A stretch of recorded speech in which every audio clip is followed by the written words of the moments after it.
Hello, everybody, and welcome to another edition of Stay Connected with the Worcester Senior Center. I'm your host, Dr. Michael Hirsch, the Medical Director for the Division of Public Health.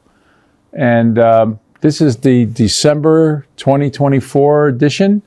You know that Christmas carols are starting to go everywhere, you know, in the elevators, in the stores when you're walking, on the radio. The one that I like is that one by Johnny Mathis. It's the most wonderful time of the year.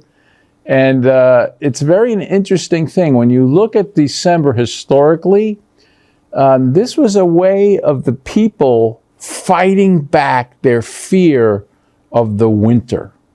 So back in the prehistoric days, and probably well into, you know, the days of the Romans and the early part of Christianity, almost every culture has a historical event in the winter to try to celebrate the fact that the community comes together. We're trying to beat off the fear about, you know, the sun doesn't come out very often or long during the winter period. There's snow on the ground. It's cold. It's in those days very, very hard to stay warm and to stay safe. There were, you know, animals roaming around back in those days that probably found humans as a very delectable lunch. So you were in danger, and so to combat that, the pagans that we call now used to have a ceremony around this time of the year. But I don't think they would be singing "It's the Most Wonderful Time of the Year." It's only in, you know, really since the 1700s that Christmas really became such an important part of society's image of what December was about. And as a matter of fact, there have been several articles about how the book by Charles Dickens, The Christmas Carol, was really what turned around the image of Christmas and made it in such an important part of our society. And for those of you who are history buffs like I am, in 1869, Charles Dickens came to Worcester, which is, I think, attributed to the fact that Worcester was a very important city in that time of our American growth. Big industrial center, like a lot of the towns that Charles Dickens knew from England, Liverpool and Manchester and London. And he came to Mechanics Hall and he read aloud A Christmas Carol. And he has a great-great-great-grandson. If you ever get a chance to hear this gentleman, I think his name is Robert Dickens, but he does a one-man show where he creates all of the different parts of A Christmas Carol. It's an unbelievable show. They had it here maybe half a dozen years ago, and it just knocked my socks off how this guy could inhabit all these different roles, from Tiny Tim to Ebenezer Scrooge to Bob Cratchit. Just incredible. So think about that. It's only been maybe, you know, 180 years that Christmas has played such an important role. And for us in societies now, at least in Europe and in the United States, Christmas is a wonderful time of the year. It's one time where we celebrate peace and we celebrate the bonds of our family.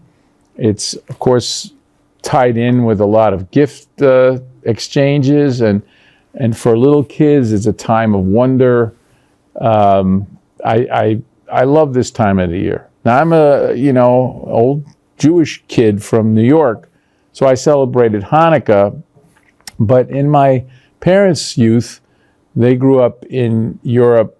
My dad in Berlin, Germany, and my mom in Vienna, Austria. They had Christmas trees. They were very, very assimilated, not very religious Jewish kids. Their Jewish identity was kind of reinforced to them when they were expelled from their countries and put in a concentration camp in Holland. I'll talk about that a little bit more later. So December is named that way because the DEC in December is the old Latin for 10. This used to be the 10th month of the Roman calendar. But when the Gregorian calendar took over, it became the 12th month. But they kept the name, December. And, as we talk about, it has a flower, which is the narcissus. It looks very much like a daffodil. And then the stone for the month of December is a turquoise. Beautiful stone.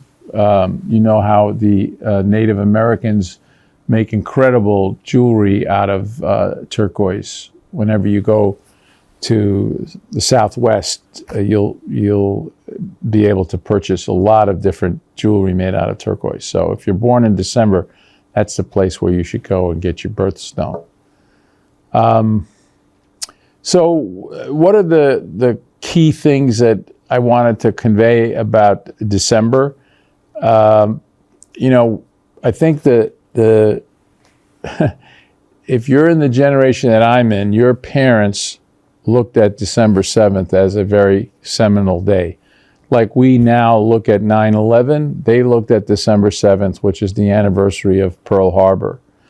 Pearl Harbor was, for those of you who aren't familiar with that term, it was a surprise attack by the Japanese Imperial forces against the bases that we had in Hawaii, mostly in the area of Oahu, but there were some other sites that they attacked, and close to 3,000 people were killed, almost 1,300 of them just on the USS Arizona, which now stays in the harbor in Pearl Harbor as a permanent memorial to the fallen.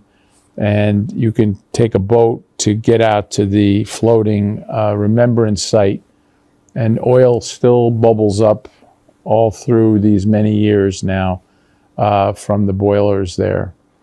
So that's a very important day, and it's now called, I think, Pearl Harbor Remembrance Day, December 7th. But not too many people observe it unless you really have a personal connection with somebody who fought there or died there, and to those people I send my condolences. It's still a very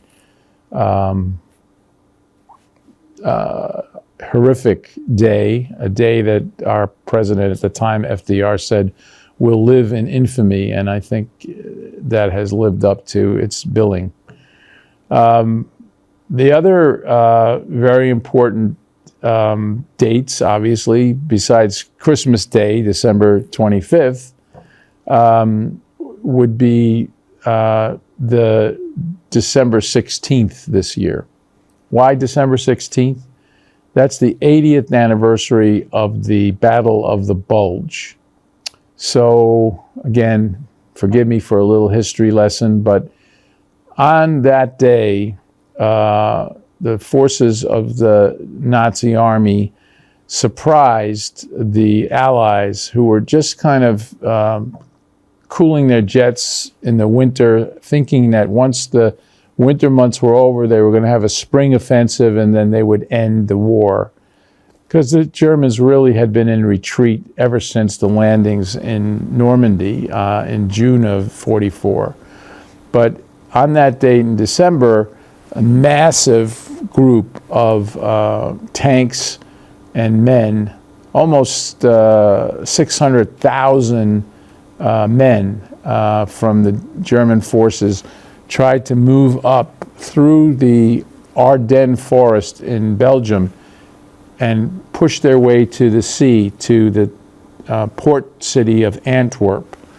By doing that, they would have split the Allied forces into British forces north of them and American forces south of them, and they were hoping by capturing a lot of oil reserves that were in depots along the way, they would restore their fighting capability and potentially have the Allies sue for peace.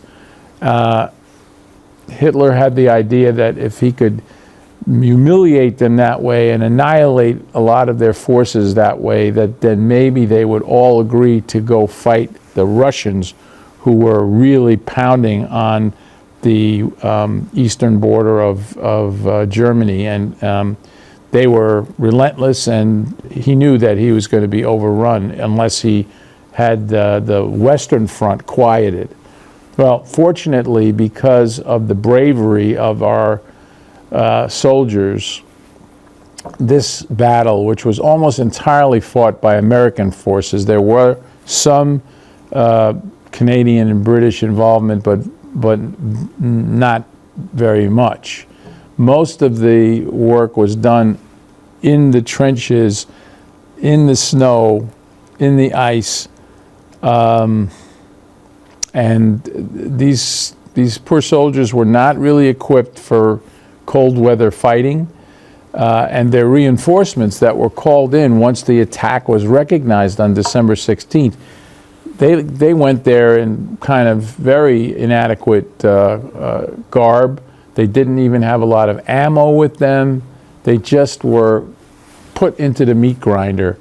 And even though the Germans made some very impressive gains in the line, if you imagine that there was a straight line between the two forces, the Germans pushed their way into the American lines. That created a bulge in the line. That's why this is called the Battle of the Bulge. It was fought in Belgium, it was fought in Luxembourg, it was fought partly in the Netherlands and a little bit in France. And it was the biggest battle of World War II, and it was the biggest battle that's ever been fought. It resulted in many casualties. It was the most costly battle in the European theater for the American troops.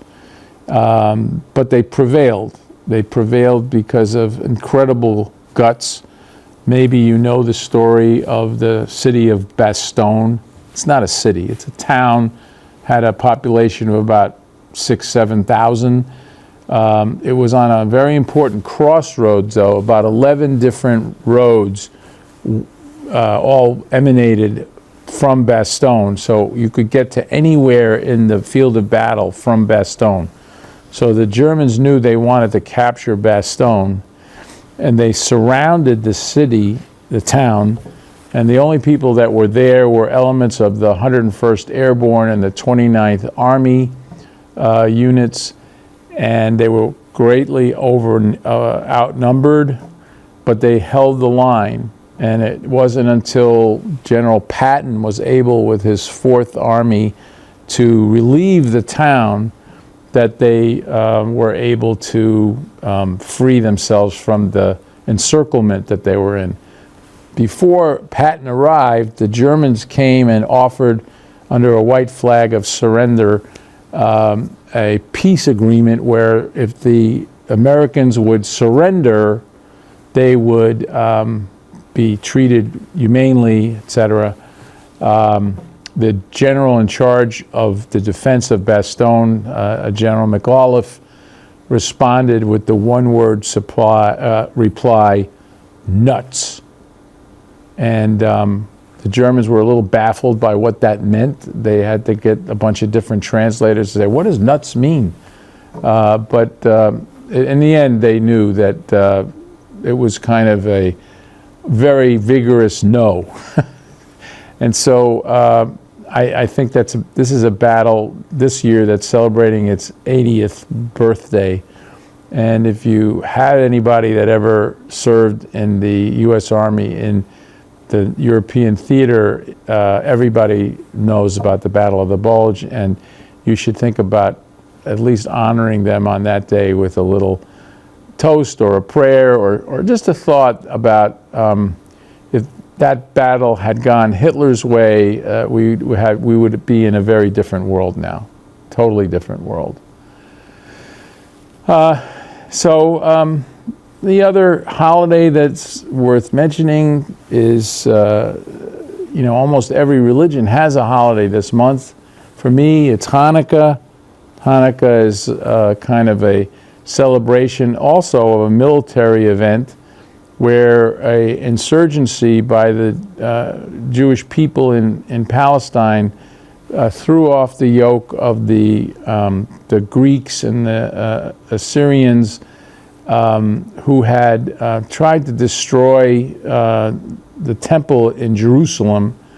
And when the army of Judah Maccabee, he was the guerrilla army leader, came to the temple, he found that the holy lamp, which had to be filled with special oil that was prepared by the rabbis, only had enough oil for one night. But miraculously, once they arrived and they said their prayers, that light lasted for 8 days. That's why Hanukkah is an 8-day celebration called the Festival of Lights, and each day we add another candle to our candelabra, which is called a menorah, and you end up with a very beautiful array of 8 candles plus one to be the one that lights them all.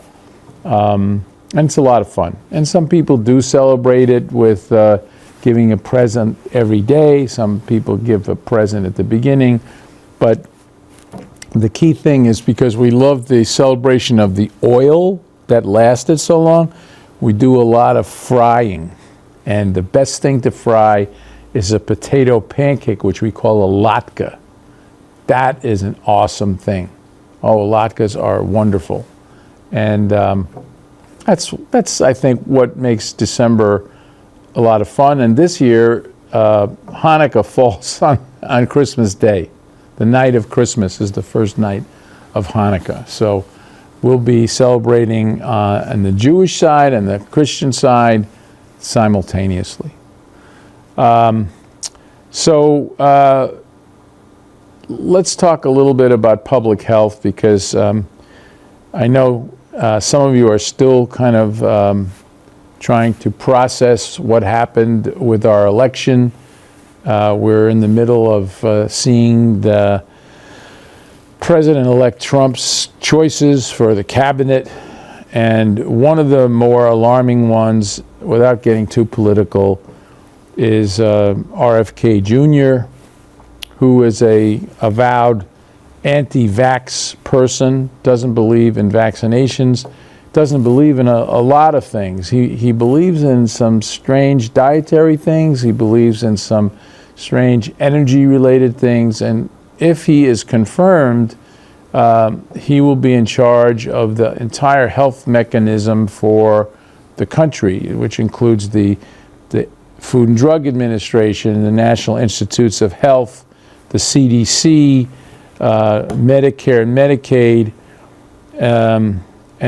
and potentially some of his weirder ideas could be at least adopted on a national basis. I think the very encouraging thing that we've heard is that the states can resist these changes. Like, do we want to make vaccinations optional?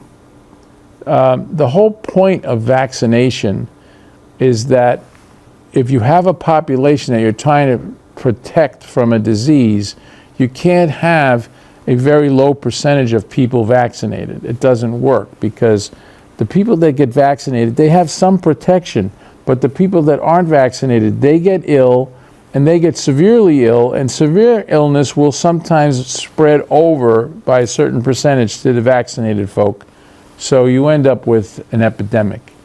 And many of the diseases that RFK Jr. wants to have the vaccines become optional for, we pretty much had wiped out. Measles, mumps, rubella, polio. Yes, he started with talking about how some of these vaccinations cause autism. There is no credible evidence that autism is connected with vaccines. And this has been debunked 18 different ways from Sunday. But if we eliminate the requirement for school children to be vaccinated, we're going to see major swaths of the population get ill with illnesses that we haven't seen in a long time. Right now, in medical school, we have to show archival pictures of some of the findings that you used to see when patients had measles, what the rashes looked like, what the spots in your tonsils looked like, because we don't see it anymore. Every once in a while, there'll be a small outbreak in some isolated community somewhere, but most of the time, it's a disease of the past. But it'll come back. And if it comes back with any force, like any virus, it can mutate, and who knows what we end up getting when that starts happening. So I am very concerned, and we discussed this at the Board of Health a couple of days ago, that this is something that I think as a community, Worcester is committed to fighting. We have a mandate now that all children need a certain array of vaccinations in order to attend Worcester Public Schools. And there are no exceptions. There used to be even religious exceptions, but not anymore. Now, COVID is different, but I still think that the more we support the concept of vaccination, the better and healthier our society is.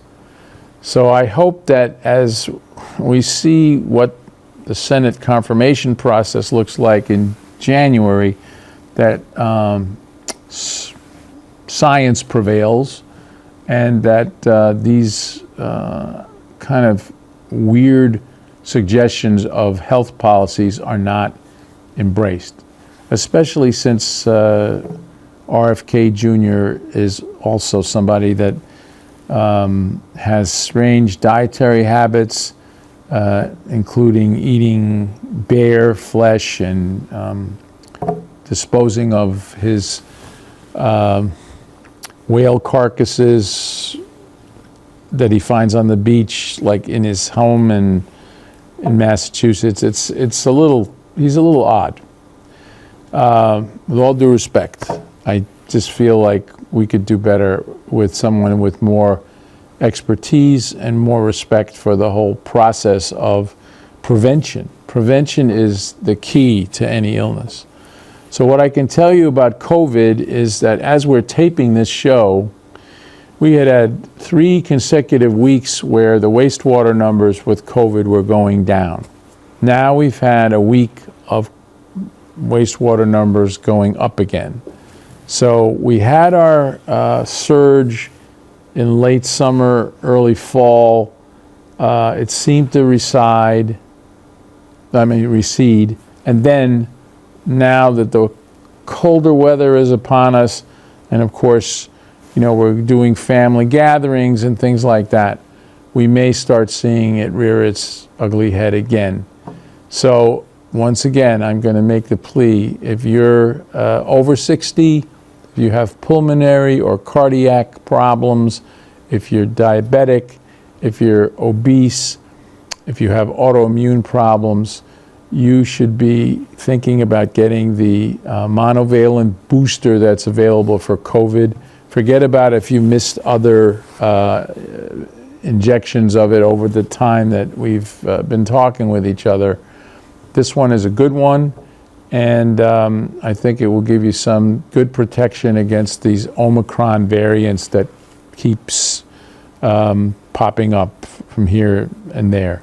Now, if this was just an isolated blip towards the end of November, that the numbers are going up and it starts going down again after December gets underway, I would say, I would still get vaccinated, but maybe COVID's got a different life cycle now. Maybe it'll be a springtime thing that we see instead of a wintertime thing.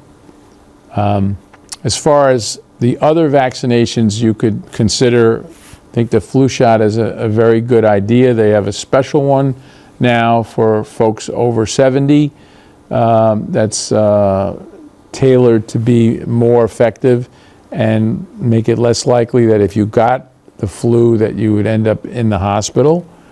Our hospital numbers right now, as we're filming this, are very good in terms of we're not seeing RSV yet. We are not seeing a lot of flu admissions and very few COVID admissions.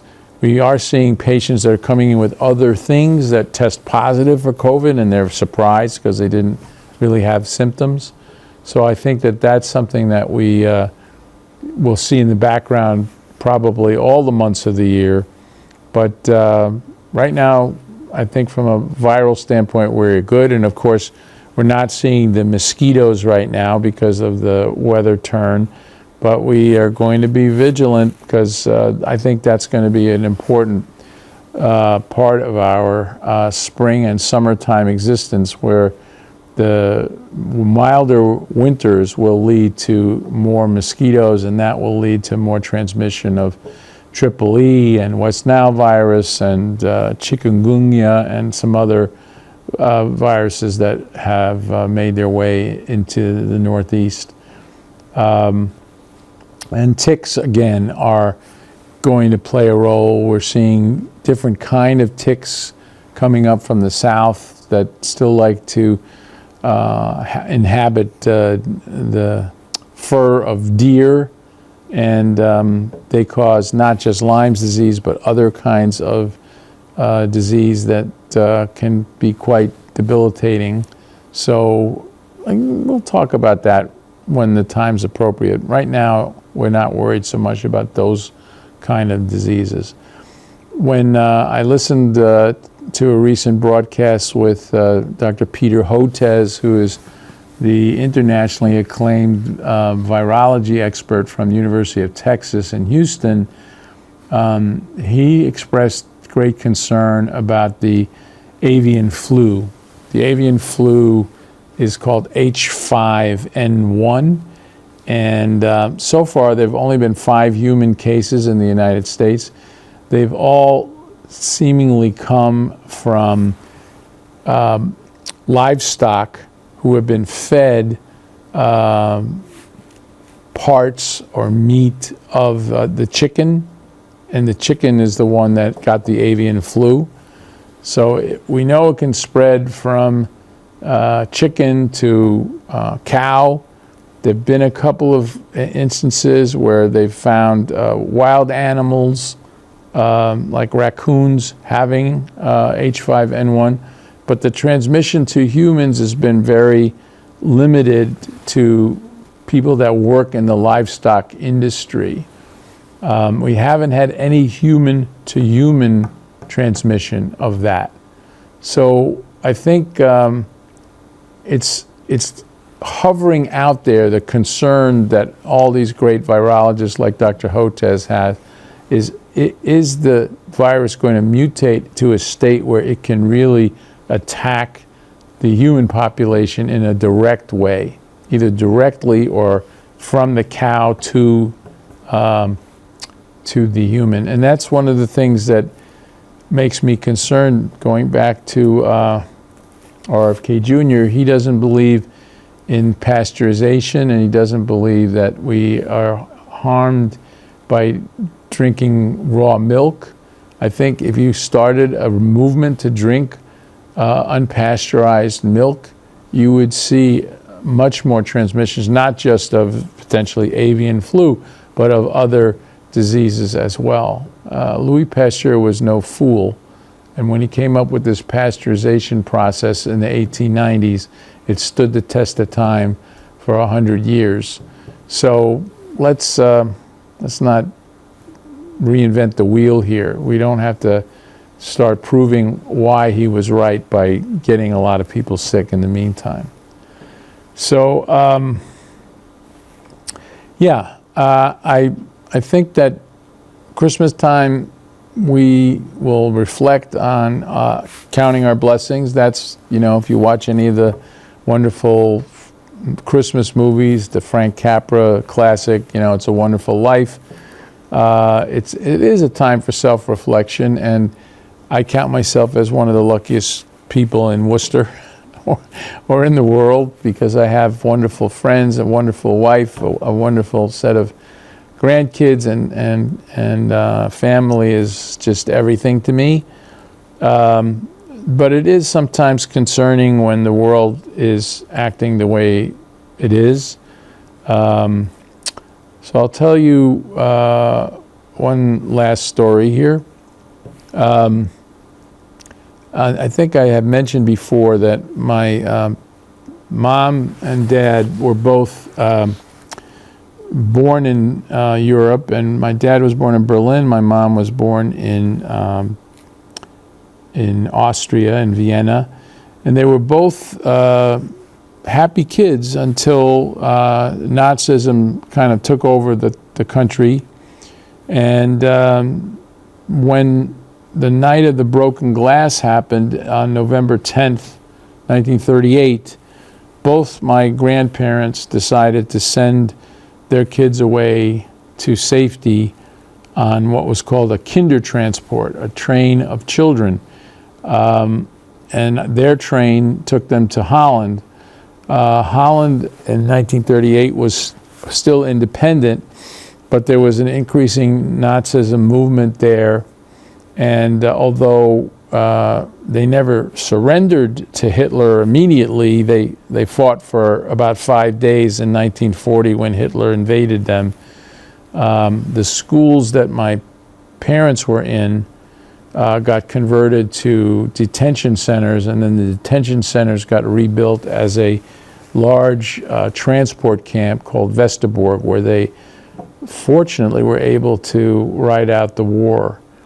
They were in the camp from my dad's case from 1940 to 1945, my mom's case from 1942 to 1945. So December 10th was always a day that my parents both were very concerned and quiet. I didn't understand it until I was much older, and then they told me that ride on the children's transport, saying goodbye to your parents on the train station, the separation of their families was one of the most traumatic events. And my mom, God bless her, lived until 2021, when she was almost 97, and she still was traumatized by that separation. Why am I mentioning that? Is that one of the new policies, and several of the cabinet members that have been proposed in the new cabinet were the architects of the policy in the first Trump administration of separating families. And there are still somewhere in the range of 200 to 400 children who have never been reconnected with their families. That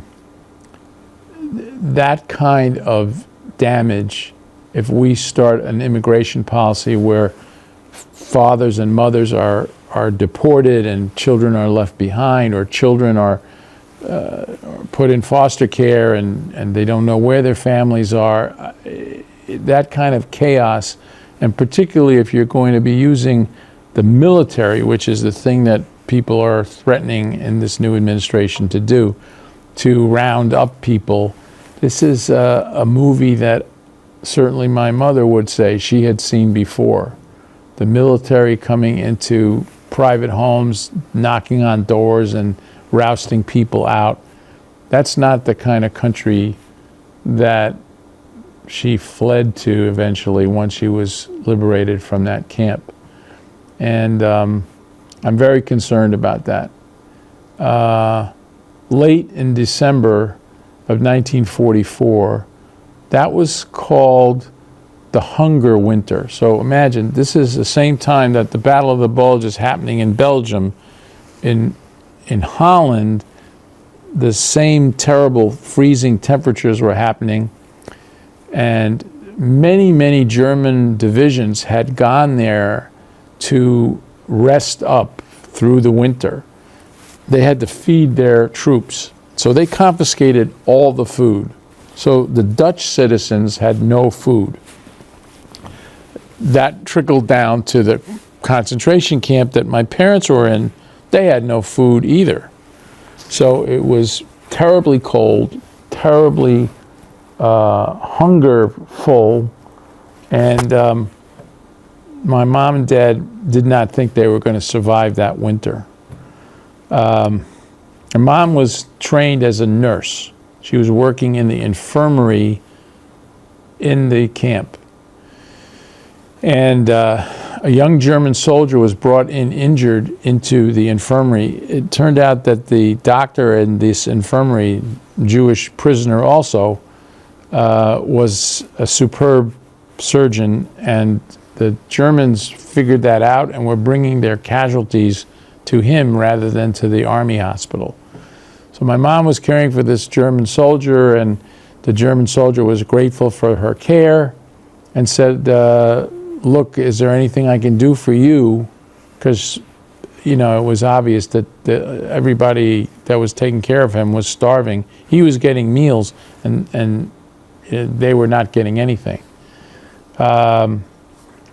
So she said, I do have a favor to ask. I'd like to send a letter to my sister, who is serving as a governess of a German officer in a neighboring town. She had been farmed out there to be like a domestic, clean and take care of the kids a little bit. But my mother and her older sister had not heard from each other in like a year. So my mother wrote a little letter, and the German soldier agreed to carry it and bring it to where my mom thought this German officer's home was, where her sister was.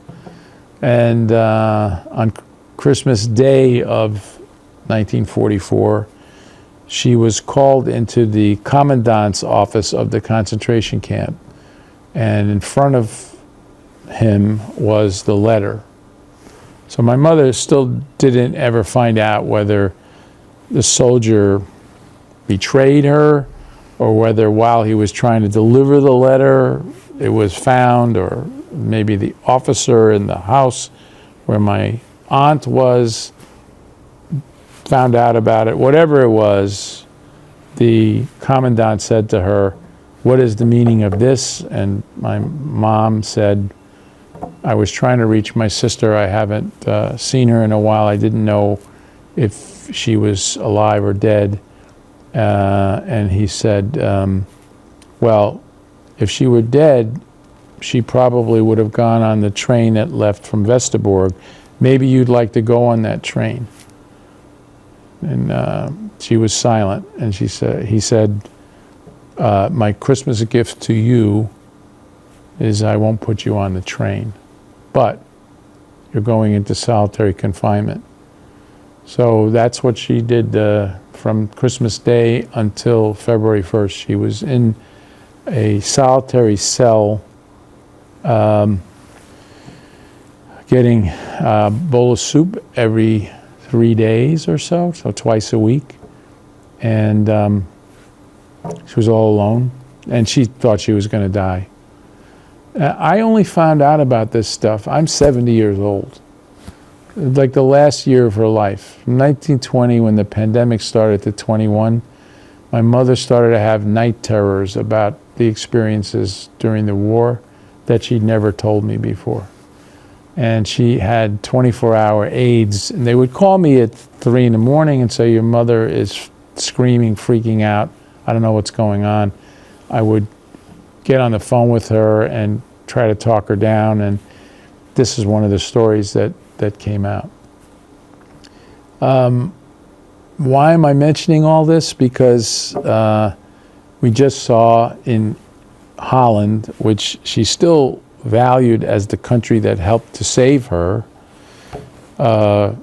roaming packs of people on what are called Jew hunts to find Israelis that were rooting for an Israeli soccer team that came to Amsterdam. I think that the level of hatred for Jews, but also the level of violence and the level of anger in the world is at a max point right now. And maybe we could use this holiday season, this Christmas season, as a way of toning it down, of taking a step back and saying, okay, maybe the president is not the person I would have voted for, or maybe some of his cabinet members have a shady track record, and maybe the Senate and the House don't have a lot of ability to offset what's going on in the White House. And maybe the world in general is on fire with, wars in Ukraine and wars in Israel and Gaza. But as a family, as an American here in the United States, I want to tone it down so that I can enjoy the benefits and the blessings that American citizenship, American principles have given us, and really have a holiday season filled with peace, and take that spirit and live with it for a while, just like Ebenezer Scrooge did in the Christmas Carol. He lived with Christmas in his heart the rest of his life at the end of the book. And I'd like to go for that. So I'm wishing you all a wonderful holiday season, whatever you celebrate.